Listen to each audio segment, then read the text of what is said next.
Guys think of Brazil, huh?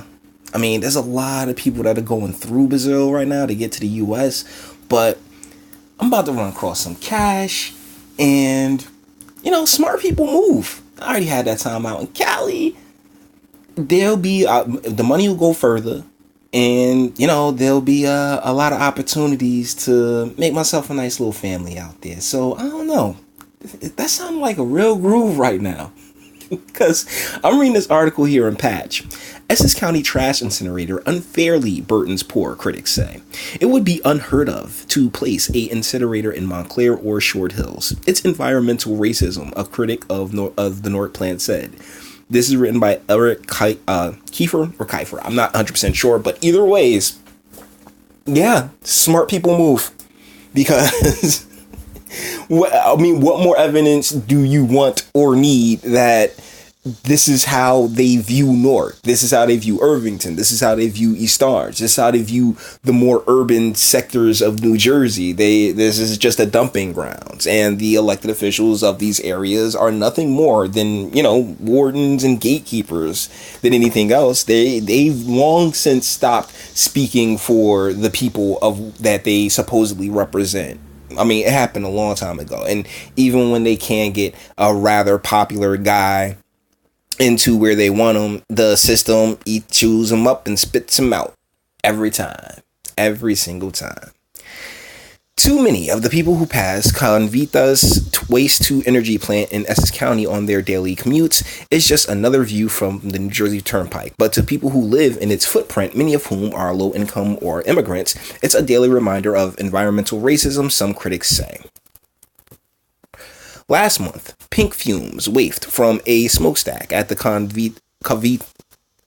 Cavanata, incinerator in the Ironbound section of Newark. The strange color was eventually traced to iodine unknowingly included in a payload from a client. It wasn't a danger to the public, according to the company, which pledged to investigate the matter and prevent future accidents. Sure, of course. But members of the Ironbound Community Corporation, ICC, Earth Justice, and the New Jersey Sierra Club said the pink smoke seen on June 19th is just the tip of the iceberg when it comes to the potential dangers Cavanata's facility is posing to some of the county's most vulnerable residents. It's kind of offensive that it only matters because people on the turnpike saw it, as opposed to the people who live in the shadow of the incinerator, said Maria Lopez Nunez, Director of Environmental Justice and Community Development with the ICC, a local nonprofit that has been a vocal critic of the plant for years. We don't need to be the dumping ground for Essex County or New York City, Lopez Nunez. That's so much fun to say, Lopez Nunez told Patch. There are real human beings that live here. Sweetie, it's been the case for probably before you were born. I'm gonna be 100% honest with you. That like back in Gibson's day, it's when it started.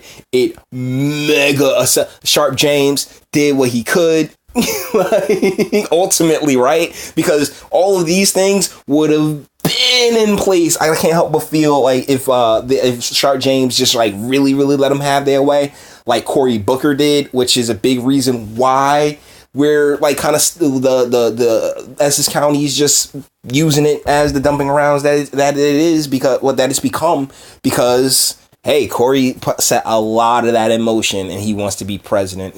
Don't make me laugh. And now Ross is stuck with what was left to him.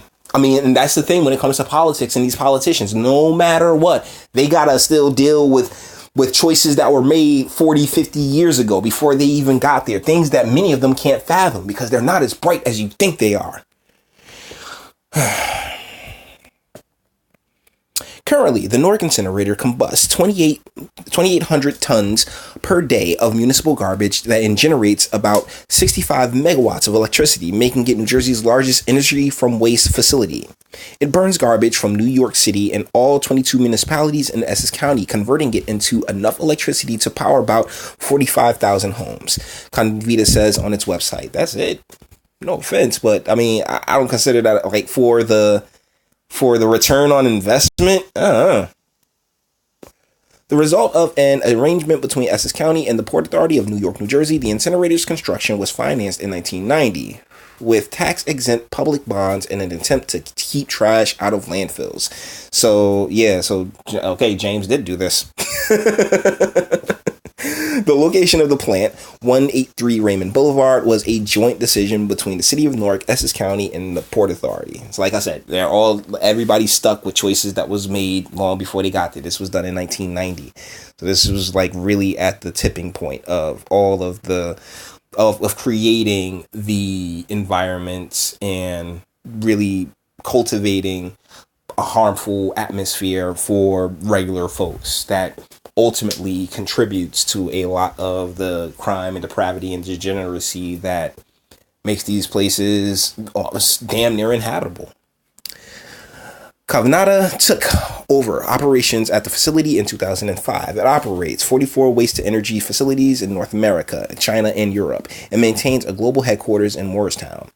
In 2012, Cavanata reached a deal with the Port Authority to run the facility through at least 2032, with an option to continue to 2052. As part of its deal with the Port Authority, Cavanata installed a particulate emissions control system known as a baghouse, as well as a metal recycling system. The upgrade reportedly cost about $90 million. It was completed in 2016. Since finishing the baghouse upgrade, Cavanata's Newark facility has reduced lead emissions by more than 90% and mercury emissions by more than 80%, a spokesperson told Patch last week. Sure. Officials with the New Jersey Department of Environmental Protection and New Jersey Senator Cory Booker, who was serving as Newark mayor at the time, praised the upgrade as a big stepping stone for the community. The new baghouse filter represents a milestone in using advanced technology to protect public health and enhance the quality of life in Newark, Booker said. As a strong advocate for this upgrade, I am proud to be celebrating this major accomplishment with Cavanata and everyone else who made it possible. Of course, Cory. However, despite assurances of safety from the company and praise from officials, Newark residents continue to protest against the facility and the chemicals coming from its smokestack, as it should. In 2012, dozens of Newark students and their parents marched on the incinerator to demand cleaner air, arguing the garbage incinerator should have never been allowed to be built within walking distance of an elementary school. What you doing there, Sharp James? Jesus, bro! Lopez Nunez of the ICC said Cavanata's Newark incinerator is also located near several large public housing complexes. These residents are affected not just by fumes of the incinerator, but from the hundreds of diesel trucks that dump trash at the facility, according to the ICC. It's not an evenly distributed problem, Lopez Nunez charged. It would be unheard of to place a garbage incinerator in Montclair or Short Hills. It's the epitome of environmental racism that Sharp James sent through. That's really where it gets weird, because you want to sit there, oh, my white supremacy. Sharp James gave it the green light, right? So no wonder the love has filtered and gone away over the time. Earth Justice Staff Attorney Jonathan Smith said the Cavanata incinerator emits many other pollutants that poison the people of Newark, but don't cause colorful fumes such as the one seen on June 19th. And he ain't wrong. He is not wrong. One day I'm just going to sit on the corner of Broad Market and I'm just going to just video for you and show you exactly what's going on there. Because, hey, it is what it is. But Brazil, huh? That sounds like a good move. I really don't feel like going through all of this, because we know that it's just grossness. It's disgusting, and they haven't cared for a real long time. But, people continue to this day to sit there and be like, oh my goodness, my white supremacy. White supremacy didn't do this. Sharp James did. He ain't white. I can promise you that. So when we sit there and we cry, and we're like, oh my goodness, these children and all this other stuff. I mean, the poison comes from so many different directions. This is just one. This is just one of dozens of ways the people in communities such as this. I mean, have you been to Chicago? Jesus. But it's also the price we pay for the decadent lifestyles in which we live. So either ways, somebody ends up paying. With that being said, all the internet stuff. If you liked it, toss me a like. Dislike it, do that too. Sub if you enjoy my fantastic voice. Share, because sharing is caring. and speak. Let me know, what do you think? What other ways have these communities, have urban communities been poisoned, been disrupted, been purposefully set asunder? I'd like your true opinion in the comments. Until the next one,